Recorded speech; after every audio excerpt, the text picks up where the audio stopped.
दोस्तों, जय श्री कृष्णा।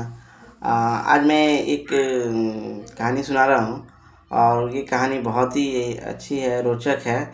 और ये देखिए कि सत्संग में जाने से क्या होता है, क्योंकि कलयुग में सत्संग की ही महत्व है।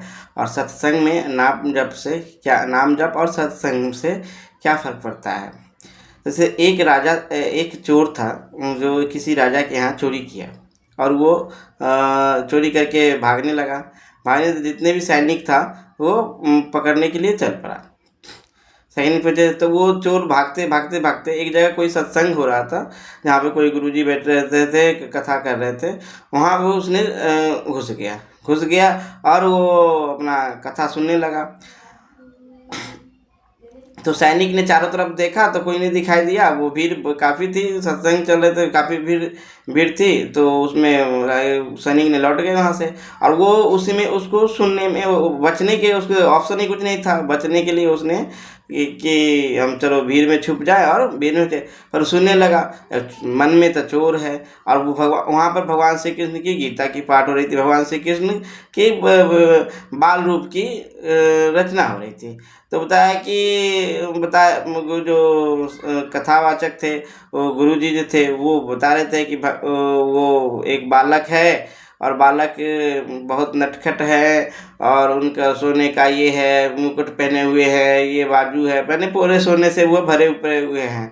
और उसको जो चोर को तो नियति ये नहीं थी कि कथा सुने, बस वो सत्संग में था। और उसकी नियति अरे वो कौन सा बालक है जो इतने चीज़ पहने हुए है, काश अगर उसको हम पकड़ ले तो हमारा तो जय जय हो जाएगा, उसको बेच के हम माला माल हो जाएंगे।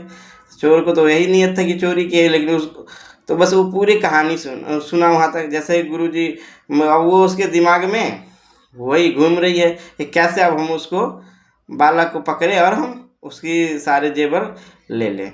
अब वो जैसे ही कथा समाप्त हुआ तो सब लोग प्रसाद लिया, ऊपर वो भी प्रसाद दिया, लेकिन वो गुरु जी के पास भी गया। वो गया, कथावाचक जो है उनके पास गया और बोला कि महाराज जी, आप जो कथा कह रहे थे, जो बालक का वर्णन किए थे, वो बालक का मुझे नाम और पता बताइए। तो गुरुजी भी थोड़ा सा कुछ जानते थे, उन्होंने तो समझ गया कि हो सकता है इसकी आज अब भाग चमकने वाली है या कुछ। तो बताया कि तुम क्या कर, बोला कि हम चोर हैं। और चाकू लेके सामने गुरुजी बोले नहीं, चाकू रखो और हम बताते हैं। उनका जाओ मथुरा में जाओ, मथुरा में हैं, अब मथुरा में रहते हैं वो। और उनके ये जगह है। तो बस उसने मथुरा सोचा, उसका नाम क्या है, बोला श्याम सुंदर।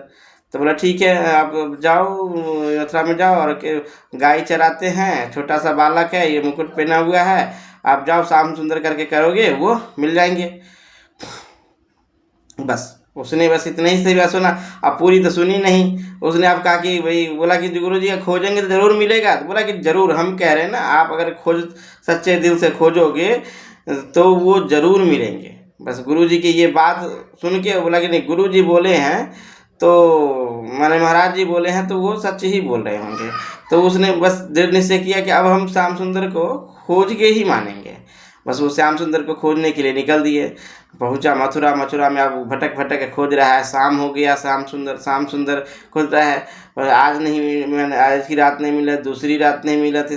तब 2 दिन के बाद बोले कि अब तो हम खाना भी नहीं खाएंगे जब तक हम उस बालक को पकड़ेंगे नहीं, तब तक हम खाना। किसी से पूछता है श्याम सुंदर के जानते हैं? हाँ, श्याम सुंदर है।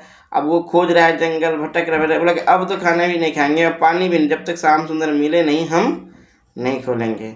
इतने में से एक चरवाहा के रूप में भगवान जी भी को दया आ गई कि देखो, बिना खाना पीना से इस मुझे खोज रहा है। तो एक चरवाहा के रूप में आए, बोले श्याम सुंदर, बोले कि हाँ हाँ, श्याम सुंदर जानते हैं, वो वहीं पर है श्याम सुंदर।